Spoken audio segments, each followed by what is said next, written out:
5 राज्यों में हुए विधानसभा चुनाव में शानदार जीत दर्ज करने वाली भारतीय जनता पार्टी के ओवर कॉन्फिडेंस से प्रशांत किशोर इस्तीफा नहीं रखते हैं।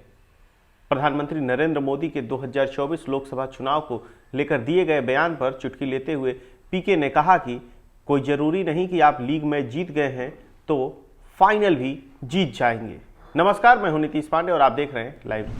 राजनीतिक रणनीतिकार प्रशांत किशोर ने इंडिया टुडे से बातचीत में कहा कि राज्यों के चुनाव लोकसभा चुनाव के नतीजे तय नहीं कर सकते। प्रशांत किशोर ने कहा कि पीएम मोदी यह बात किसी और से ज्यादा जानते हैं कि राज्य के चुनाव आम चुनाव तय नहीं कर सकते। यूपी विधानसभा चुनाव का उदाहरण देते हुए प्रशांत किशोर ने कहा कि अगर हम यूपी के उदाहरण पर जाएं तो आप 2012 को देखो क्या हुआ था। सपा ने यूपी में जीत हासिल की और बीजेपी चौथे नंबर की पार्टी थी, लेकिन 2 साल बाद 2014 में क्या हुआ था ये सब जानते हैं। 4 राज्यों के चुनाव में जीत के रूप में भाजपा को मिलने वाले फायदे को लेकर पूछे गए सवाल पर प्रशांत किशोर ने कहा, यह एक टूर्नामेंट की तरह है जहां आपको लीग मैच में जीत मिली है, लेकिन जरूरी नहीं कि आप फाइनल में जीत जाओ। आप हालांकि उत्साह महसूस कर सकते हैं और कमेंटेटर कह सकते हैं कि आपको एक फायदा है क्योंकि आपने लीग मैच में उन टीम को हराया था, लेकिन क्या गारंटी है कि आप फाइनल में उसी टीम को हरा पाएंगे।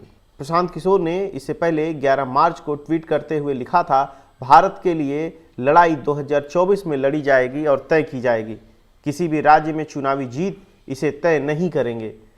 पीएम मोदी यह जानते हैं, इसलिए वह एक निर्णायक मनोवैज्ञानिक लाभ स्थापित करने के लिए राज्य के परिणामों के आसपास उन्माद पैदा करने का चतुर प्रयास कर रहे हैं। गिरो मत और इसी झूठ कथा का हिस्सा मत बनो। दरअसल 10 मार्च को 5 राज्यों में चुनावी नतीजों के बाद पीएम मोदी ने भाजपा मुख्यालय में कहा था, 2019 के चुनाव नतीजों के बाद कुछ पॉलिटिकल ज्ञानियों ने कहा था, जब हम दोबारा जीत कर आए तो कुछ ज्ञानियों ने कहा था कि भाई 2019 की जीत में क्या है, ये तो 17 में ही तय हो गई थी क्योंकि 17 में यूपी का रिजल्ट आया था। मैं मानता हूं कि इस बार भी ये ज्ञानी जरूर कहने की हिम्मत करेंगे कि 2022 के नतीजों ने 2024 के नतीजे तय कर दिए हैं।